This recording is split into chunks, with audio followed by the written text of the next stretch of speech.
Christianity is not meant to be taken literally. Christianity is the mother lode of all mystery religions, period. It is not meant to be interpreted literally, but esoterically. So many people claim to have a personal relationship with Jesus, but yet they think he's outside of them.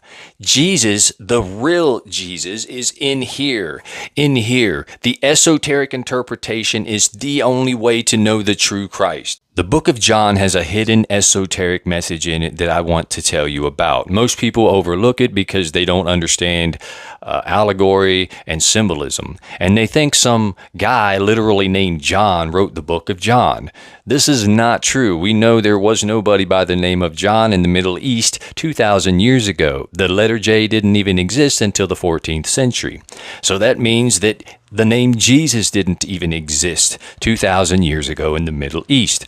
So the name that, everybody prays to is not even the name of the person that they think really existed. Nevertheless, that does not invalidate or devalue the esoteric and hidden occult messages that you find in the Bible. In order to extract the hidden messages from the Bible stories, you have to be grounded in reality. You cannot be delusional. For example, there's a story in the Bible where 500 people, dead people, rise from their graves and walk about the village, terrorizing their family and friends, everybody seeing their dead uncle that died last year and their mom or their sister that have been dead for some time.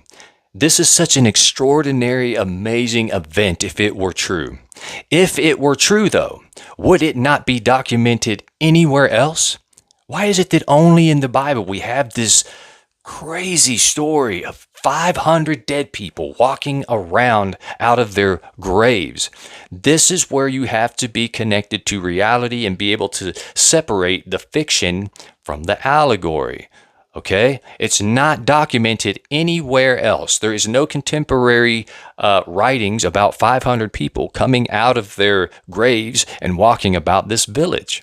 If you believe Jesus literally fed 5,000 people with 5 loaves of bread and 2 fish, you just might miss the meaning of that story. A crucifixion in the days of Jesus would have been a government proceeding. This is something that would have been documented if it actually happened. There is no contemporary documentation of this, no evidence of this outside of the Bible. And the problem is that you cannot use the Bible to prove the Bible. So if you want to understand the hidden message in the Bible, you have to stop taking it literally. Let's talk a little bit about the 4th chapter in the first book of John. So in the first verse, we're told to try the spirits to see whether they are of God or false prophets. And in the second verse, we're told how to do that.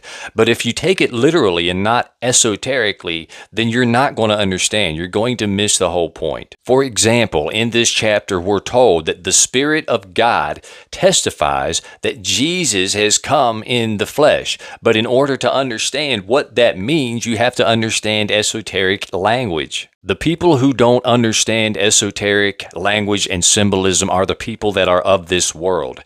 They don't understand the deeper spiritual things. They are of this physical world. They think everything is real and literal.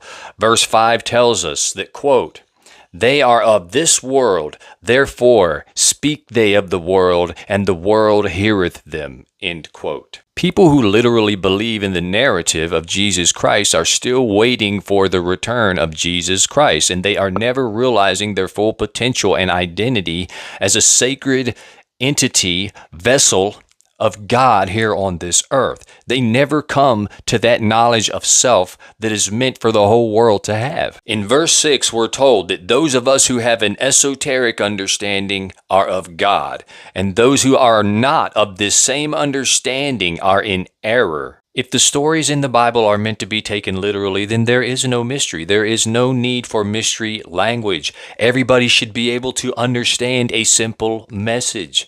Because the apostles would come to Jesus and say, "What do you mean by this? What does that mean? Why do you talk like this? They had no clue." And Jesus, what would he say? He would say, "You've been with me this long and you still don't understand?" I mean, if something is meant to be taken literally, there is no need to say it is a mystery. Okay, there is no need to say there is this hidden message. If you want to try the spirits, you have to understand what the spirits are. You cannot be a full-grown adult thinking that a spirit is a ghost or a goblin or a demon or something that is fictional, made up in Hollywood. You have to understand what spirits are. So you cannot test a demon. You cannot test a goblin. You cannot test these ghosts, these fictional Hollywood ideas. You have to understand what a spirit really is. To be able to utilize spirits and understand spirits, you have to understand that spirits are feelings, spirits are emotions, spirits are attributes.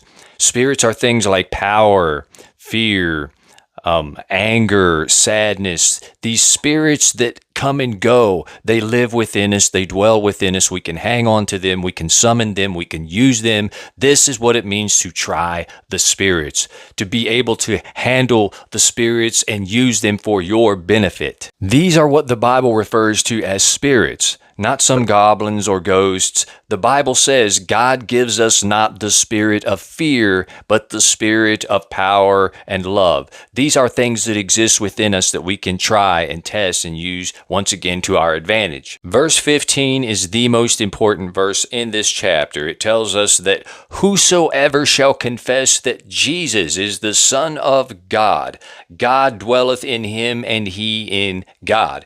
This is simply teaching us that to make this confession and to truly believe it is to understand and encompass the fact that each of us are sons and daughters of God, because Jesus represents us. Jesus is the symbol of us in this physical realm. Jesus represents the symbol of matter and spirit combined, and that is what we are. We are all brought into existence by the mind and thought of God. We are all God in the flesh, just as Jesus was said to be in the scriptures. But that's only the beginning of the journey, because once we understand this and encompass this information and knowledge about ourselves, what do we do with it? Do we use it for good or do we use it for bad? Do we lift people up? Do we tear people down? Do we help the world be a better place by investing in ourselves? Do we try to become better people ourselves? Do we try to develop ourselves and perfect ourselves in any way at all? What do we do with the knowledge and understanding that we are literally God in the flesh and that we can create just as God creates through the mental, birthing things in our mind through spirit? Spirit being the seed planted in the mind and manifesting it outward into the world, however we choose. I hope this was edifying. Always remember what you are. Stay strong, stay resolute, stay blessed.